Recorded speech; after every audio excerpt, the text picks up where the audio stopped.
Han pasado desde entonces casi 300 años y hoy tenemos aquí a uno de los mejores especialistas en ritmos circadianos, Till Ronenberg, que estudia los famosos ritmos circadianos en los seres humanos. Till, mencionas la historia de Jean-Jacques Dortu de Meyrin, que dijo que el que controlaba el ritmo biológico de la mimosa no era el sol, como todos creían, sino la propia planta. ¿A qué te referías exactamente? La mimosa fue el primer organismo en el que Dortu de Meyrin logró demostrar que la planta podía crear su propio día sin ninguna información sobre la luz u oscuridad. En el experimento, la puso en un lugar oscuro para ver si cerraba las hojas de noche y volvía a abrirlas de día, y comprobó que hay algo en la planta que puede determinar si es de día o no sin información del exterior. Lo describió con un par de frases que marcaron el principio de la ciencia de los relojes internos. El reloj que se encuentra en el interior, no en el exterior. El reloj que tenemos dentro. ¿Está el reloj en algún lugar de mi interior? Supongo que tiene que estar en algún lugar. ¿Dónde exactamente? Volvamos un momento a la mimosa. La mimosa carece de cerebro. Solo tiene hojas, tallos y raíces, y consta de muchísimas células que la han ido formando. En las plantas el reloj se sitúa en cada una de las células, que ni siquiera tienen que comunicarse demasiado entre sí, porque cada una de ellas detecta la luz del día y la oscuridad de la noche. Sin embargo, en los organismos más complejos, el reloj necesita que haya algo que pueda mirar hacia el exterior y comprobar si es de día o de noche. Y también que pueda transmitir dicha información sobre cuándo es de noche y de día al resto del cuerpo. En los mamíferos, en los humanos, por ejemplo, se trata de un pequeño núcleo, un grupo de neuronas justo encima del quiasma óptico. El quiasma óptico está a unos 2 o 3 centímetros tras la nariz. Y allí es donde los dos nervios procedentes de los ojos se cruzan formando un quiasma en forma de X. Lo llamáis núcleo supraquiasmático. Exacto, el NSQ, el núcleo supraquiasmático. Está encima del cruce de los nervios de los ojos. Es increíble. Y este núcleo recibe toda la información procedente de los ojos, porque los datos sobre la luz y la oscuridad deben pasar por los ojos, no hay otra manera. No pueden transmitirse por la piel, por ejemplo, sino que deben atravesar la retina de los ojos, que envían la información hacia el núcleo, que a su vez registra el día de 24 horas, se sincroniza con él, y luego envía dicha información al resto de células del cuerpo. Pero ahí no acaba la historia. Resulta que todas las células del cuerpo tienen su propio reloj celular interno. De modo que lo que le sucede a una célula hepática, por ejemplo, es que, del mismo modo que el NSQ recibe la información del sol, el hígado la recibe del NSQ y la pasa al reloj de cada una de sus células, que pueden sincronizarse con el resto del cuerpo. Los especialistas en ciclos circadianos habláis de algo así como jet lag social. Se trata de un jet lag cualquiera que se debe a motivos sociales, como la pubertad o la infancia. ¿Tiene algún efecto en lo que se hace socialmente? Algunas personas son madrugadoras.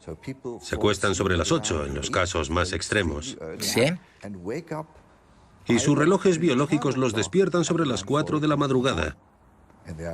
Y se despiertan descansados y contentos. Otros, en cambio, se acuestan tardísimo. En los casos más extremos, sobre las 4 de la madrugada.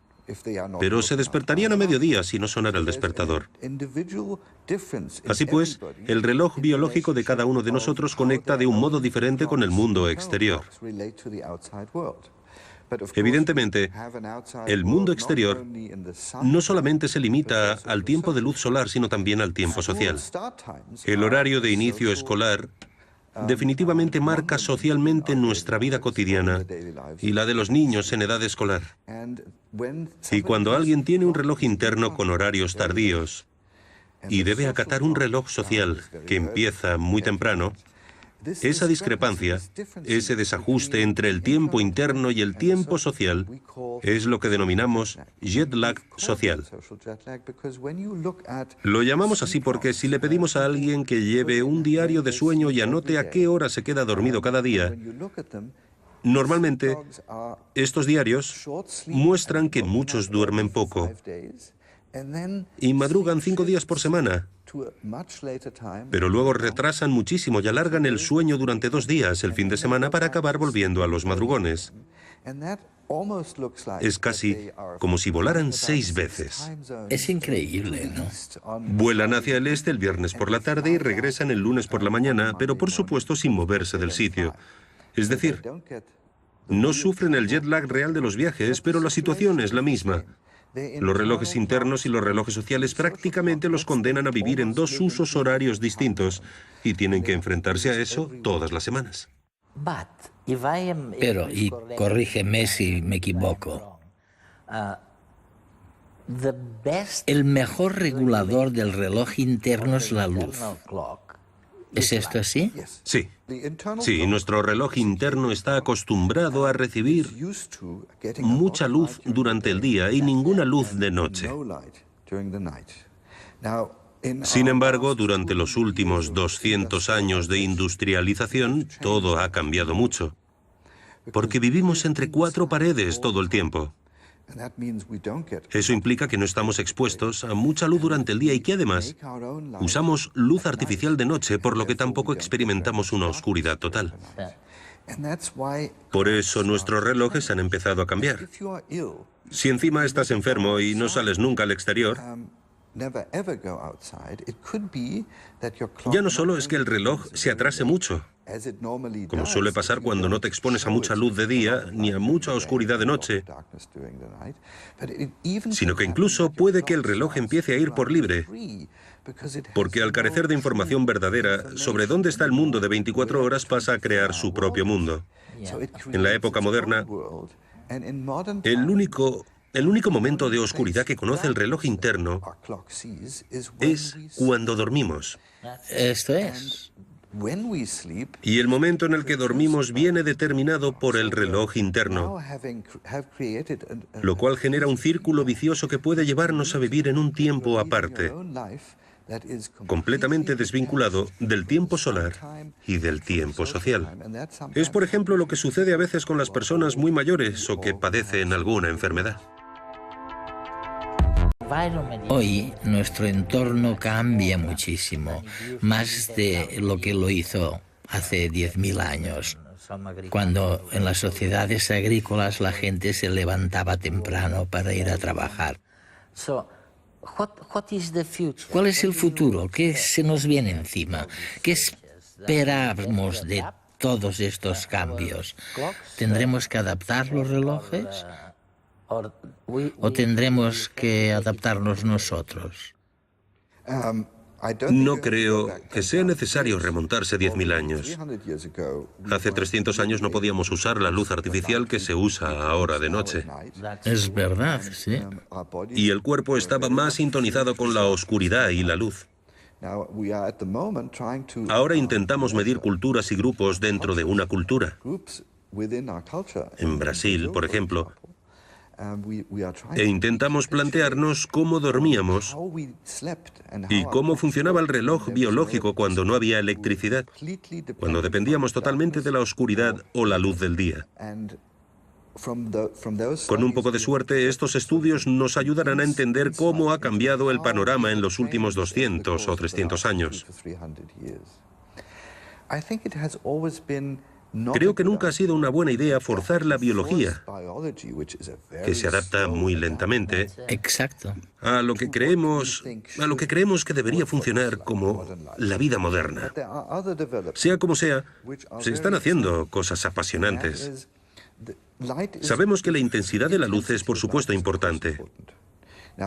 En el exterior, en un día lluvioso, nos llegan unos 10.000 lux, mientras que en un día soleado, la cifra asciende a 100.000 lux o más. El lux es una medida de luminosidad.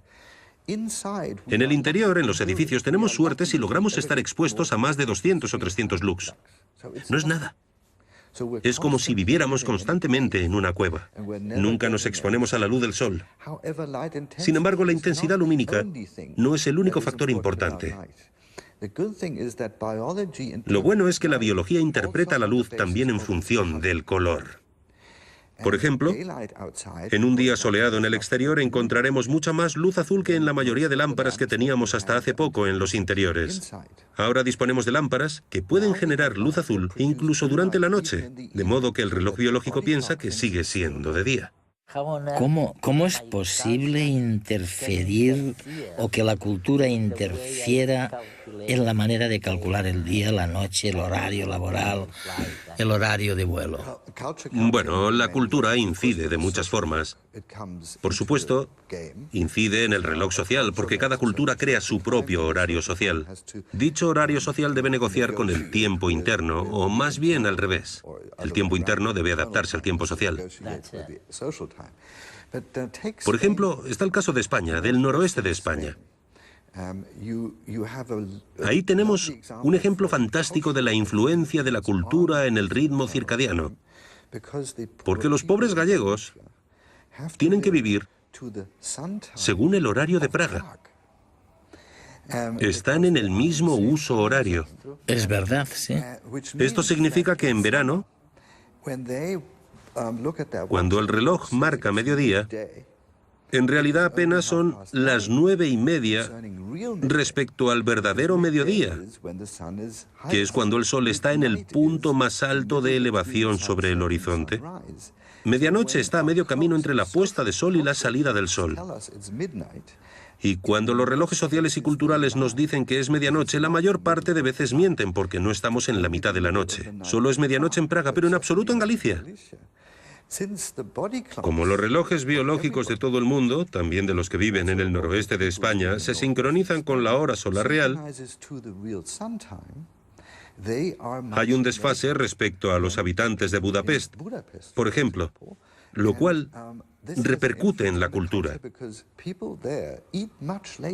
En Galicia se come más tarde, se empieza a trabajar un poco más tarde. Sin duda se come más tarde que en Budapest. Es verdad.